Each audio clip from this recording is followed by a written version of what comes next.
ಯೆಹೋಶುವನ ಪುಸ್ತಕದಲ್ಲಿ ಅಂತ್ಯ ಭಾಗಕ್ಕೆ ಬಂದಿದ್ದೇವೆ. ಈ ದಿನ ನೀವು ಆಯ್ಕೆ ಮಾಡಿಕೊಳ್ಳಿ. ಏನನ್ನ ಆಯ್ಕೆ ಮಾಡಿಕೊಳ್ತಕ್ಕಂಥದ್ದು? ಕಾರ್ಯಕ್ರಮವನ್ನು ವೀಕ್ಷಿಸಿ. 13ನೇ ಪಾಠ ಅದ್ಭುತವಾಗಿರ್ತಕ್ಕಂಥ ಒಂದು ಪಾಠವಾಗಿದೆ. ದೇವರು ನಿಮ್ಮೆಲ್ಲರನ್ನ ಆಶೀರ್ವದಿಸಿ.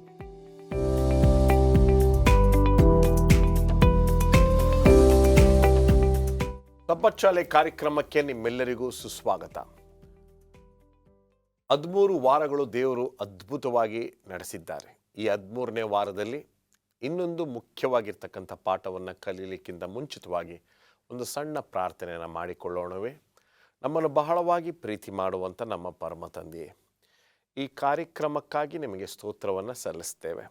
ಯೆಹೋಶುವನ ಪುಸ್ತಕಕ್ಕಾಗಿ ನಾಮಕ್ಕೆ ಅನಂತ ಸ್ತೋತ್ರವನ್ನು ಸಲ್ಲಿಸ್ತೇವೆ. ಈ ದಿನದ ಪಾಠವನ್ನು ಕಲಿತಿರುವಂಥ ನಮ್ಮ ಪ್ರಿಯ ವೀಕ್ಷಕರನ್ನು ನೀನು ಆಶೀರ್ವದಿಸು. ಇದನ್ನು ತಿಳಿಸಿಕೊಡುವಂಥ ನಮ್ಮ ಬೋಧಕರುಗಳನ್ನು ಕೂಡ ನೀನು ಆಶೀರ್ವದಿಸು. ಈ ಮೂಲಕ ನಮ್ಮ ಜೊತೆ ನೀನು ಮಾತನಾಡಬೇಕೆಂದು ಯೇಸು ಕ್ರಿಸ್ತನ ದಿವ್ಯನಾಮದಲ್ಲಿ ಆಶೀರ್ವಾದವನ್ನು ಬೇಡಿ ಹೊಂದಿದ್ದೇವೆ ನಮ್ಮ ತಂದೆಯೇ, ಆಮೆನ್. ನಮ್ಮ ಮಧ್ಯದಲ್ಲಿ ಬೋಧಕರಾಗಿರ್ತಕ್ಕಂಥ ಮುತ್ತು ಮ್ಯಾಥ್ಯೂ, ಬೋಧಕರಾಗಿರ್ತಕ್ಕಂಥ ರಾಜದಾಸ್, ಬೋಧಕರಾಗಿರ್ತಕ್ಕಂಥ ಪ್ರಸನ್ನಕುಮಾರ್ ಅವರು ಇರತಕ್ಕಂಥ ತುಂಬ ಸಂತೋಷ. ಪಾಠಕ್ಕೆ ಹೋಗುವ ಮುನ್ನ ಸ್ಮರಣ ವಾಕ್ಯವನ್ನು ನಾವು ಕೇಳೋಣ. ಬೋಧಕರಾಗಿರ್ತಕ್ಕಂಥ ಮುತ್ತು ಮ್ಯಾಥ್ಯೂ ಅವರು ದಯವಿಟ್ಟು ಯೆಹೋಶುವ 24ನೇ ಅಧ್ಯಾಯ 15ನೇ ವಚನವನ್ನು ಓದಬೇಕು ಅಂತ ನಾನು ನಿಮ್ಮನ್ನು ಕೇಳ್ಕೊಳ್ತೇನೆ. ದೇವರ ವಾಕ್ಯ ಈ ರೀತಿ ಹೇಳುವಂಥದ್ದಾಗಿದೆ. ಯೆಹೋವನನ್ನು ಸೇವಿಸುವುದು ನಿಮಗೆ ಸರಿ ಕಾಣದಿದ್ದರೆ ಯಾರನ್ನು ಸೇವಿಸಬೇಕೆಂದಿದ್ದೀರಿ? ಈ ಹೊತ್ತೇ ಆರಿಸಿಕೊಳ್ಳಿರಿ. ನಿಮ್ಮ ಪೂರ್ವಿಕರು ಯೂಫ್ರೆಟಿಸ್ ನದಿಯ ಆಚೆಯಲ್ಲಿ ಸೇವಿಸುತ್ತಿದ್ದ ದೇವತೆಗಳೋ, ಆ ದೇಶದ ಮೂಲ ನಿವಾಸಿಗಳಾದ ಅಮೋರಿಯರ ದೇವತೆಗಳೋ? ಹೇಳಿರಿ, ನಾನು ನನ್ನ ಮನೆಯವರು ಯೆಹೋವನನ್ನೇ ಸೇವಿಸುವೆವು. ಈ ದಿನ ಯೆಹೋವನನ್ನು ನೀವು ಸೇವಿಸಿರಿ, ಆಯ್ಕೆ ಮಾಡಿ. 13 ವಾರಗಳು ಈಗಾಗಲೇ ನಾನು ಹೇಳಿದ ಹಾಗೆ ದೇವರು ಅದ್ಭುತವಾಗಿ ಯೆಹೋಶುವನ ಪುಸ್ತಕದಲ್ಲಿ ಪಾಠಗಳನ್ನು ಕಲಿಸಿದ್ದಾರೆ. ಈ ಒಂದು ಕೊನೆಯ ಒಂದು ತ್ರೈಮಾಸಿಕದ ಪಾಠಕ್ಕೆ ನಾವು ಬರುವುದಾದಾಗ ಯೆಹೋಶುವನಿಗೆ ವಯಸ್ಸಾಗಿದೆ, 100 ದಾಟಿದೆ. ಆತನು ತನ್ನ ಆಯ್ಕೆ ಆಗಿರ್ತಕ್ಕಂಥ ದೇವರ ಮಕ್ಕಳಿಗೆ ಬುದ್ಧಿವಾದವನ್ನು ಹೇಳುವಂಥ ಒಂದು ಸಮಯ ಇದಾಗಿದೆ. ಆ ಬುದ್ಧಿವಾದ ಏನು? ನಾವ್ಯಾಕೆ ಅದನ್ನು ಕೇಳಿಸ್ಕೋಬೇಕು, ನಾವ್ಯಾಕೆ ಅದನ್ನು ಅಳವಡಿಸ್ಕೋಬೇಕು ಎಂಬತಕ್ಕಂಥ ವಿಷಯವನ್ನು ನಾವು ಕೇಳೋಣ. ಪಾಸ್ಟರ್ ಪ್ರಸನ್ನಕುಮಾರ್. ಯೆಹೋಶುವನ ಪುಸ್ತಕದಲ್ಲಿ 24 ಅಧ್ಯಾಯಗಳಿವೆ. ಇದುವರೆಗೂ ನಾವು 1ನೇ ಅಧ್ಯಾಯದಿಂದ ಬಹಳ ವಿಷಯಗಳನ್ನು ಕಲಿತುಕೊಂಡು ಬಂದಿದ್ದೇವೆ. ಬಹಳ ಶಿಸ್ತಿನಲ್ಲಿಯೂ ಸಹ ಅದನ್ನು ಕಲಿತಿದ್ದೇವೆ. ಇಲ್ಲಿ ಕೊನೆಯ ಅಧ್ಯಾಯದಲ್ಲಿ ಬರುವಾಗ ಮತ್ತೊಮ್ಮೆ ಯೆಹೋಶುವನು ತನ್ನ ಒಡಂಬಡಿಕೆಯನ್ನು ಇಸ್ರಾಯೇಲ್ ಜನಾಂಗಕ್ಕೆ ದೇವರಿಗಿರ್ತಕ್ಕಂಥ ಒಪ್ಪಂದವನ್ನು ಆತನು ಪುನರ್ಜೀವಿತಗೊಳಿಸುವಂತನಾಗಿದ್ದಾನೆ. ಇಲ್ಲಿ ಈ ಅಧ್ಯಾಯದಲ್ಲಿ 7 ವಿಷಯಗಳನ್ನು ನೀನು ಬಹಳ ಸ್ಪಷ್ಟವಾಗಿ ತಿಳ್ಕೊ. ಮೊದಲನೇದಾಗಿ ಈ ಪೀಠಿಕೆ, ಯಾರು ಇದರ ಪ್ರಾರಂಭವಾದದ್ದು, ಇದ್ರ ಯಾರ ಜೊತೆಯಲ್ಲಿದೆ, ಇಸ್ರೇಲರಿಗೂ ಮತ್ತು ದೇವರಿಗೂ ಇರತಕ್ಕಂಥ ಸಂಬಂಧವನ್ನು.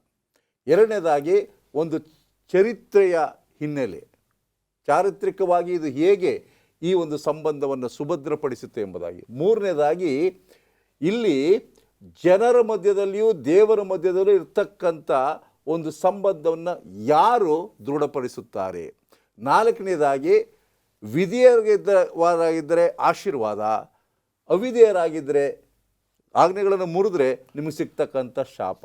ಮತ್ತು ಐದನೇದಾಗಿ ನೀವು ಪ್ರತಿಯೊಬ್ಬರಿಗೂ ಸಹ ಸಾಕ್ಷಿಗಳಾಗಿರಬೇಕು ಎಂಬುದಾಗಿ. ಆರನೇದಾಗಿ ಈ ನಾವು ಓದ್ತಕ್ಕಂಥ ದಾಖಲೆಗಳನ್ನು ಇತರರಿಗೂ ಸಹ ತಿಳಿಸ್ಬೇಕು, ಇತರರಿಗೂ ಸಹ ವಿವರಣೆ ಮಾಡಬೇಕು ಎಂಬುದಾಗಿ. ಮತ್ತು ಏಳನೇದೇ ಕೊನೆಯದಾಗಿ ಒಂದು ಒಡಂಬಡಿಕೆಯನ್ನು ಸ್ಥಿರಪಡಿಸ್ತಕ್ಕಂಥದ್ದು. ಈ ನಿಟ್ಟಿನಲ್ಲಿ ಯೆಹೋಶುವನು ತನ್ನ ಅಂತ್ಯದ ದಿನಗಳಲ್ಲಿ ಇಸ್ರೇಲರನ್ನ ಪದೇ ಪದೇ ಹೇಳ್ತಕ್ಕಂಥದ್ದು, ನನ್ನ ಅವಧಿ ಮುಗಿದಿದೆ, ನನಗೆ ವಯಸ್ಸಾಗ್ತಾ ಇದೆ, ಆದರೆ ನೀವು ನಿಮ್ಮ ಸಂಬಂಧವನ್ನು ಒಡಂಬಡಿಕೆಯನ್ನು ಸುಭದ್ರಪಡಿಸಿಕೊಳ್ಳಬೇಕೆಂಬುದಾಗಿ. ಹಾಗಿರುವಲ್ಲಿ ಭಾನುವಾರದ ಪಾಠದಲ್ಲಿ ಕೊನೆಯ ಅಧ್ಯಾಯ 24ನೇ 1ನೇ ವರ್ಷದಲ್ಲಿ ಯೆಹೋಶುವನು ಹೇಳ್ತಕ್ಕಂಥದ್ದು, ತರುವಾಯ ಯೆಹೋಶುವನು ಇಸ್ರಾಯೇಲರ ಎಲ್ಲ ಕುಲದವರನ್ನು ಶೆಕೆಮ್ನಲ್ಲಿ ಕೂಟಕ್ಕೆ ಕರೆಸಲು ಅವರ ಹಿರಿಯರು, ಪ್ರಧಾನರು, ನ್ಯಾಯಾಧೀಶರು, ಅಧಿಕಾರಿಗಳು ಬಂದು ದೇವರ ಸನ್ನಿಧಿಯಲ್ಲಿ ಕಾಣಿಸಿಕೊಂಡರು. ಶೆಕೆಮ್ ಎಂಬತಕ್ಕಂಥ ಸ್ಥಳದಲ್ಲಿ ಆದಿಕಾಂಡ 12ನೇ ಅಧ್ಯಾಯ 7ನೇ ವಚನದಲ್ಲಿ ಹೇಳುವಾಗ, ಇದೇ ಸ್ಥಳದಲ್ಲಿ ತಾನೇ ಅಬ್ರಹಾಮನು ಸಹ ಒಂದು ಯಜ್ಞವೇದಿಯನ್ನು ಕಟ್ಟಿದನು. ದೇವರಿಗೆ ಒಂದು ಯಜ್ಞವನ್ನು ಸಮರ್ಪಣೆ ಮಾಡಿದಂಥ ಒಂದು ಪ್ರಸಂಗವನ್ನು ಇಲ್ಲಿ ಕಾಣುವಂಥರಾಗಿದ್ದೇವೆ. ಅದೇ ವಾಗ್ದಾನವನ್ನು ಇಲ್ಲಿ ಯೆಹೋಶುವನು ಹೇಳುವಂಥರಾಗಿದೆ. ಯೆಹೋಶುವನ ಬಹಳ ಒಂದು ಕಾಳಜಿ ಏನಪ್ಪ ಅಂದರೆ, ಮತ್ತೊಮ್ಮೆ ಜನರು ವಿಗ್ರಹಾರಾಧನೆಗೆ ಹೋಗ್ಬಿಡಬಾರ್ದು. ಅದನ್ನೇ ತಾನೇ ಹೇಳ್ತಕ್ಕಂಥದ್ದು. ಈಗ ಸ್ವರ್ಣವಾಕ್ಯದಲ್ಲಿ ಓದುವಾಗ ಅವನು ಹೇಳ್ತಾನೆ ಏನಂತ, ಯೂಫ್ರಿಟಿಸ್ ನದಿಯಲ್ಲಿ ನಿಮ್ಮ ಪೂರ್ವಿಕರು ಏನಾಗಿದ್ದರು? ವಿಗ್ರಹಾರಾಧಕರಾಗಿದ್ದರು. ಅದನ್ನು ನೀವೇನು ಮಾಡಬಾರ್ದು? ತಿರುಗಿ ಮಾಡಬಾರ್ದು. 23ನೇ ವಚನ ಗಮನಿಸೋಣ. ಯೆಹೋಶುವ 24ನೇ 23ನೇ ವಚನದಲ್ಲಿ, ಆಗ ಯೆಹೋಶುವನು ಅವರಿಗೆ, ಹಾಗಾದರೆ ನಿಮ್ಮಲ್ಲಿರುವ ಅನ್ಯ ದೇವತೆಗಳನ್ನು ತೆಗೆದುಹಾಕಿ ಇಸ್ರಾಯೇಲ್ ದೇವರಾದ ಯೆಹೋವನ ಕಡೆಗೆ ಮನಸ್ಸನ್ನು ತಿರುಗಿಸಿಕೊಳ್ಳಿರಿ ಅಂದನು. ಒಂದು ಕಾಳಜಿ ಇತ್ತು, ಏನಂದರೆ ಮತ್ತೊಮ್ಮೆ ಇವರು ಏನಾಗಬಾರ್ದು, ಹಿಂದಕ್ಕೆ ವಿಗ್ರಹಾರಾಧಕರಾಗಬಾರ್ದು. ಬಿಟ್ಬಿಟ್ಟಿದ್ದೀರಾ, ಇವಾಗ ಬಂದಿದ್ದೀರಾ, ಎಲ್ಲವನ್ನ ಬಿಟ್ಟು ಬಂದಿದ್ದೀರಾ, ಮತ್ತೊಮ್ಮೆ ನೀವು ಹೋಗಬಾರ್ದು, ಆ ದೇವರುಗಳನ್ನು ಬಿಟ್ಟುಬಿಡಬೇಕು ಎಂಬುದಾಗಿ.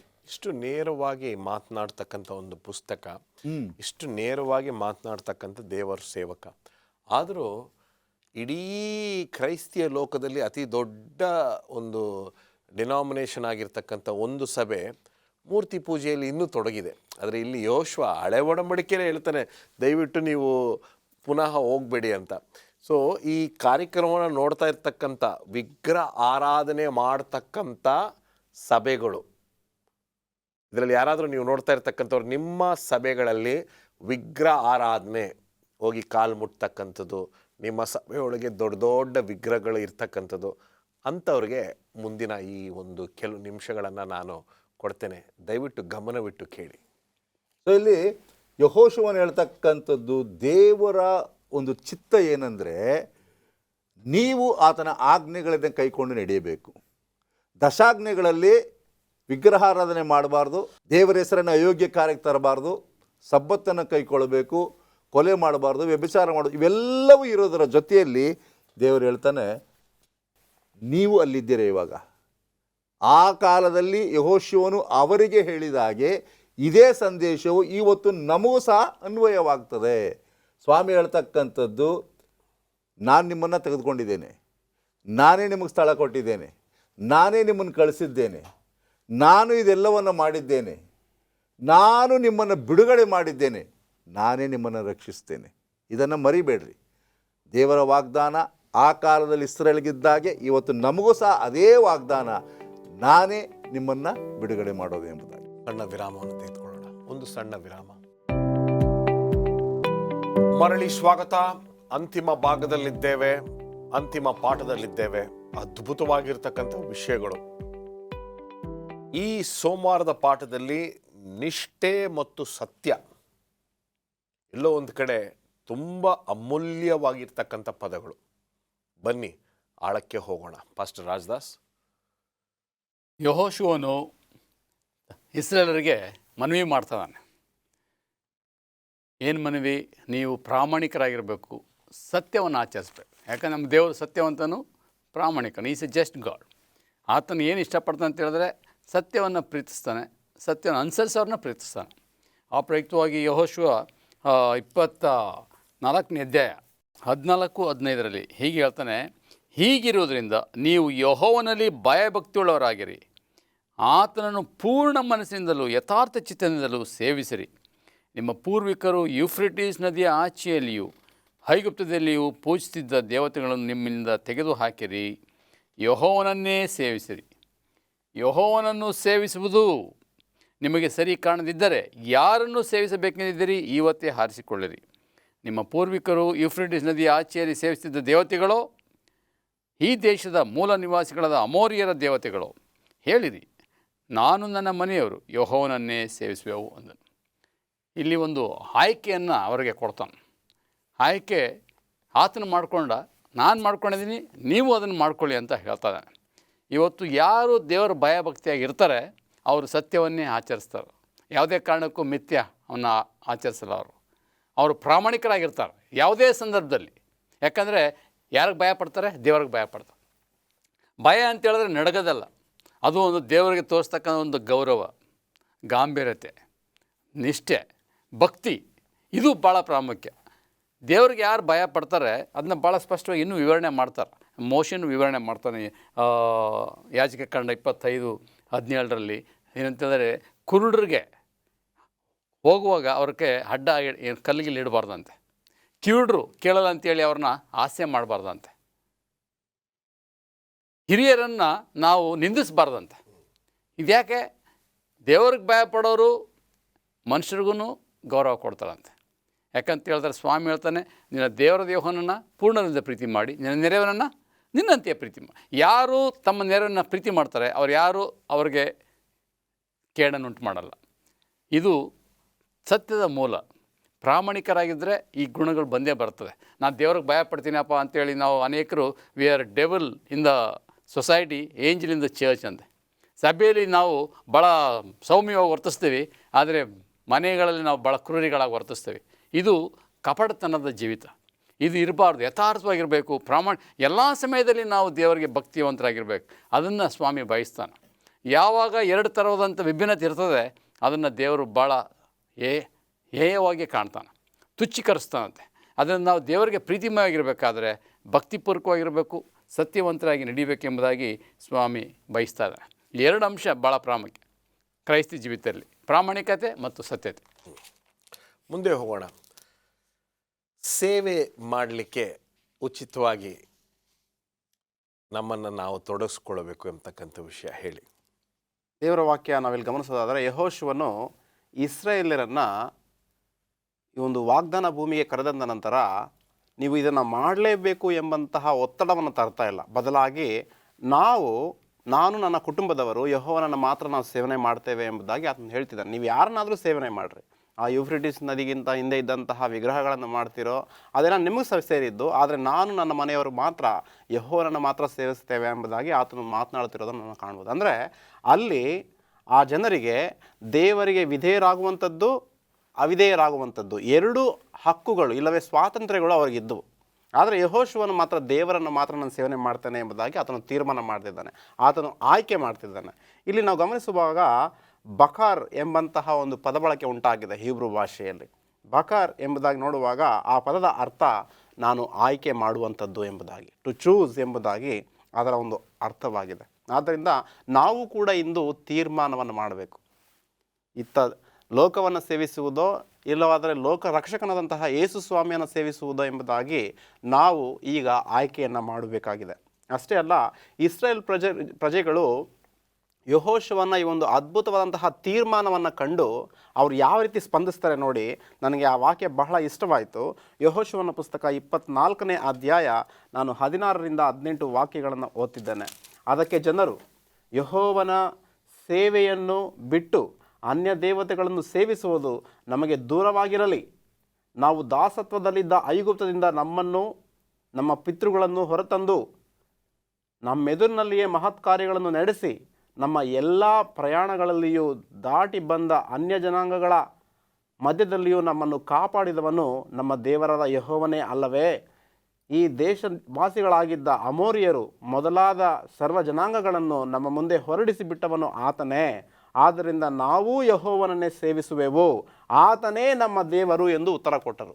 ಅವರು ದೇವರು ಯಾವ ರೀತಿ ಐಗುಪ್ತ ದೇಶದಿಂದ ನಡೆಸ್ಕೊಂಡು ಬಂದರು ಎಂಬುದಾಗಿ ಅವೆಲ್ಲವನ್ನು ಕೂಡ ನೆನೆದು ಅಂತಹ ದೇವರನ್ನು ನಾವು ಯಾವ ರೀತಿ ಮರಿಬೇಕು, ಅಂತಹ ದೇವರನ್ನು ನಾವು ಯಾವ ರೀತಿ ನಾವು ಬೇಡ ಎಂಬುದಾಗಿ ಹೇಳಬೇಕು. ನಾವು ಇಷ್ಟು ಸಂತೋಷವಾಗಿ ಆನಂದವಾಗಿ ಒಂದು ವಾಗ್ದಾನ ಭೂಮಿಯನ್ನು ಹೊಂದ್ಕೊಂಡಿದ್ದೇವೆ, ಇದೆಲ್ಲದಕ್ಕೂ ಕೂಡ ಕಾರಣಕರ್ತನು ಆತನೇ. ಆದ್ದರಿಂದ ನಾವು ಕೂಡ ಆತನನ್ನೇ ಸೇವಿಸ್ತೇವೆ. ಯೆಹೋಶುವನೇ ನೀನು ಮಾತ್ರ ಅಲ್ಲ, ನಾವು ಕೂಡ ಆತನನ್ನೇ ಸೇವಿಸ್ತೇವೆ ಎಂಬುದಾಗಿ ಒಂದು ಅದ್ಭುತವಾದಂತಹ ತೀರ್ಮಾನಕ್ಕೆ ಅವರು ಬರ್ತಾರೆ. ಅಷ್ಟು ಮಾತ್ರವೇ ಅಲ್ಲ, ಇಲ್ಲಿ ನಾವು ಗಮನಿಸಬೇಕಾದಂತಹ 3 ಮುಖ್ಯ ಅಂಶಗಳಿರೋದನ್ನು ನಾವು ಗಮನಿಸಬೇಕು ಈ ಪಾಠದ ಕೊನೆಯಲ್ಲಿ. ಏನು ಆ 3 ಮುಖ್ಯ ಅಂಶಗಳು ಎಂಬುದಾಗಿ ನಾವು ನೋಡುವಾಗ, ದೇವರನ್ನು ಸೇವಿಸುವುದು ಒಂದು ಬಹು ತೀಕ್ಷ್ಣವಾದಂತಹ ಸಂಗತಿ. ಯಾಕೆಂದರೆ ವಿಗ್ರಹಗಳಿಗೆ ತಿರುಗಿದರೆ ಅವರು ನಾಶವಾಗ್ತಾರೆ, ದೇವರನ್ನು ಸೇವಿಸಿದ್ರೆ ಅವರು ಜೀವದಿಂದ ಇರ್ತಾರೆ. ಅಷ್ಟೇ ಅಲ್ಲ, ಎರಡನೇದಾಗಿ ನಾವು ಗಮನಿಸೋದಾದರೆ, ದೇವರನ್ನು ಸೇವಿಸುವುದು ಸ್ವಯಂ ಪ್ರೇರಿತವಾಗಿ ಮಾಡಬೇಕು. ಯೆಹೋಶುವನು ಹೇಳ್ದ ಎಂಬುದಾಗಿ, ಇಲ್ಲವೇ ಅಧಿಕಾರಿಗಳು ಹೇಳಿದ್ರು ಎಂಬುದಾಗಿ ಮಾಡುವಂಥದ್ದಲ್ಲ, ಬದಲಾಗಿ ಸ್ವಯಂ ಪ್ರೇರಿತವಾಗಿ ಅದನ್ನು ಮಾಡಬೇಕು. ಮೂರನೇದಾಗಿ ನಾವು ಗಮನಿಸುವಾಗ, ದೇವರನ್ನು ಸೇವಿಸುವುದು ನಮ್ಮ ಸ್ವಂತ ಶಕ್ತಿಯಿಂದ ಸಾಧ್ಯವಾಗುವುದಿಲ್ಲ, ಅದು ದೇವರ ಕೈಯಿಂದ ಮಾತ್ರ ಸಾಧ್ಯ ಎಂಬುದನ್ನು ಈ ಭಾಗದ ಮುಖಾಂತರ ನಾವು ಕಲಿಯಬಹುದಾಗಿದೆ. ವಂಡರ್ಫುಲ್. ಒಂದು ಸಣ್ಣ ವಿರಾಮವನ್ನು ತೆಗೆದುಕೊಂಡು ಅಂತಿಮ ಭಾಗದಲ್ಲಿ ನಾವು ತಿರ್ಗಾ ಭೇಟಿಯಾಗೋಣ. ಒಂದು ಸಣ್ಣ ವಿರಾಮ. ಮರಳಿ ಸ್ವಾಗತ. ಬನ್ನಿ ನಮ್ಮ ಚರ್ಚೆಯನ್ನು ಮುಂದುವರಿಸ್ಕೊಂಡು ಹೋಗೋಣ. ತ್ರೈಮಾಸಿಕದ ಅಂತಿಮ ಪಾಠಕ್ಕೆ, ಅಂತಿಮ ಭಾಗಕ್ಕೆ ಬಂದಿದ್ದೇವೆ. ಯೆಹೋಶುವನು ನಮ್ಮ ಜೊತೆ ಮಾತನಾಡಿದ್ದಾನೆ. ದೇವರು ಯೆಹೋಶುವನ ಮೂಲಕ ಮಾತನಾಡಿದ್ದಾನೆ.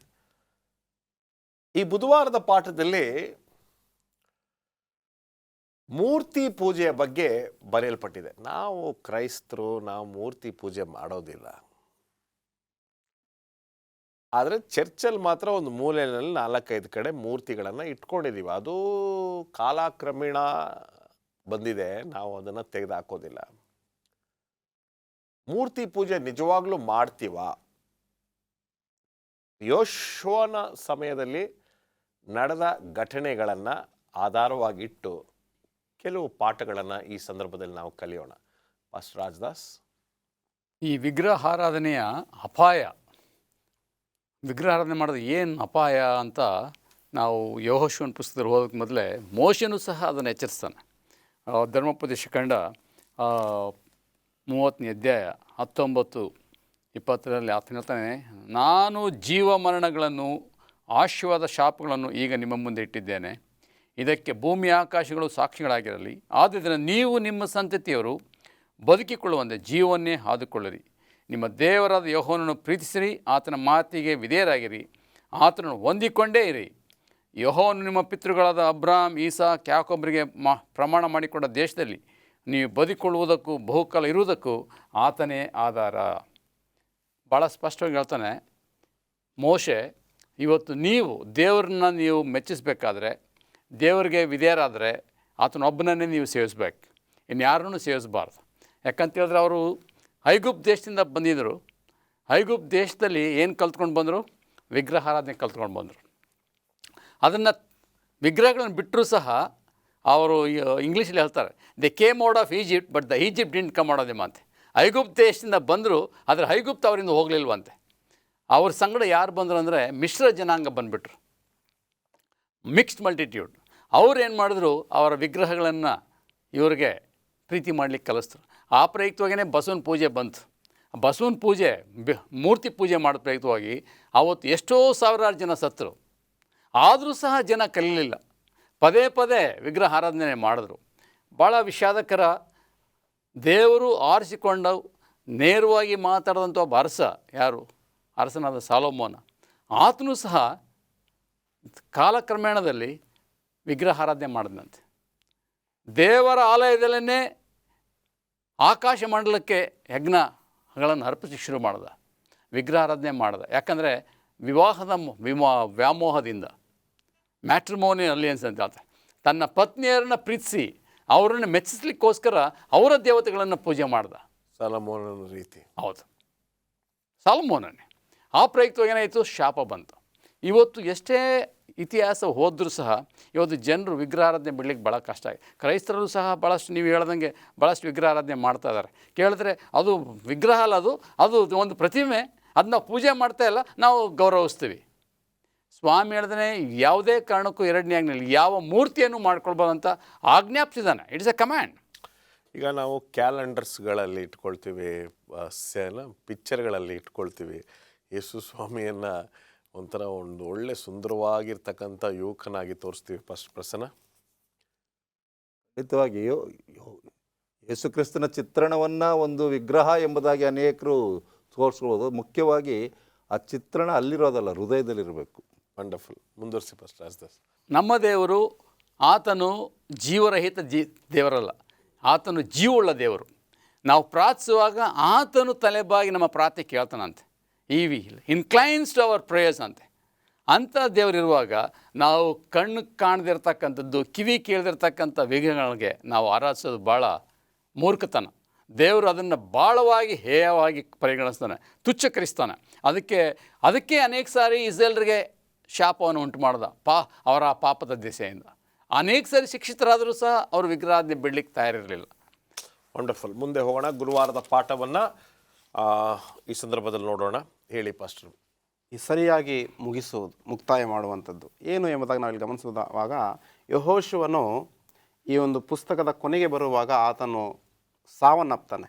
ಆತನು ಸಾವನ್ನಪ್ಪಿದಾಗ ಯೆಹೋಶುವನನ್ನು, ಎಲಿಯಾಜರನನ್ನು ಮತ್ತು ಯೋಸೇಫನನ್ನು, ಈ ಮೂವರನ್ನು ಕೂಡ ಯೋಸೇಫನ ಮೂಳೆಗಳನ್ನು ಎಲ್ಲಿ ಸಮಾಧಿ ಮಾಡ್ತಾರೆ ಎಂಬುದಾಗಿ ನಾವು ನೋಡುವಾಗ, ದೇವರು ವಾಗ್ದಾನ ಮಾಡಿದಂತಹ ವಾಗ್ದಾನ ಭೂಮಿಯಲ್ಲಿ ಸಮಾಧಿ ಮಾಡ್ತಾರೆ. ಒಂದಾನೊಂದು ಸಮಯದಲ್ಲಿ ಯಾರಾದರೂ ಇಸ್ರಾಯೇಲರು ಸಾವನ್ನಪ್ಪಿದಾಗ ಅವರನ್ನು ಏನು ಮಾಡ್ತಿದ್ರಪ್ಪ ಅಂತಂದರೆ ಗುಹೆಗಳಲ್ಲಿ ಅವರನ್ನು ಸಮಾಧಿ ಮಾಡ್ತಿದ್ರು. ಅವರಿಗೆ ಸ್ಥಳ ಇರಲಿಲ್ಲ, ಯಾಕೆಂದರೆ ವಾಗ್ದಾನ ಭೂಮಿ ಇರಲಿಲ್ಲ ಅವರಿಗೆ.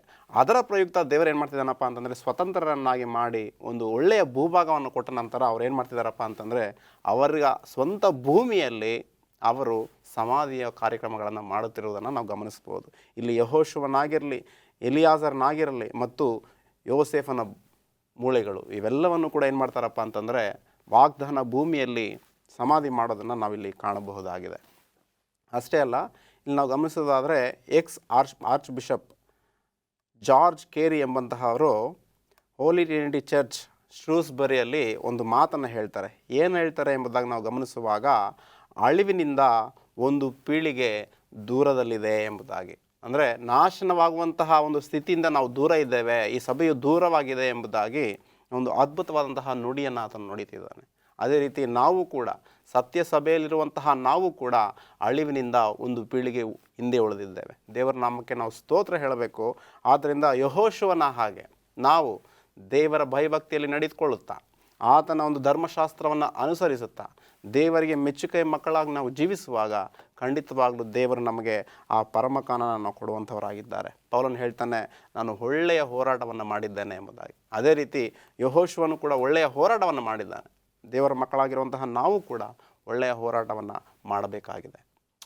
ವಂಡರ್ಫುಲ್. ದೇವರು ನಿಮ್ಮ ಮೂವರನ್ನು ಹೆಚ್ಚಿನ ರೀತಿಯಲ್ಲಿ ಆಶೀರ್ವದಿಸಲಿ. ಈ ಮೂಲಕ ನಿಮ್ಮ ಸೇವೆ ಇನ್ನೂ ಉತ್ತಮ ಸೇವೆಯಾಗಿ ಬದಲಾವಣೆ ಆಗಲಿ ಅಂತಕ್ಕಂಥದ್ದು ನಮ್ಮ ಪ್ರಾರ್ಥನೆ. ದೇವರು ನಿಮ್ಮನ್ನು ಆಶೀರ್ವದಿಸಲಿ.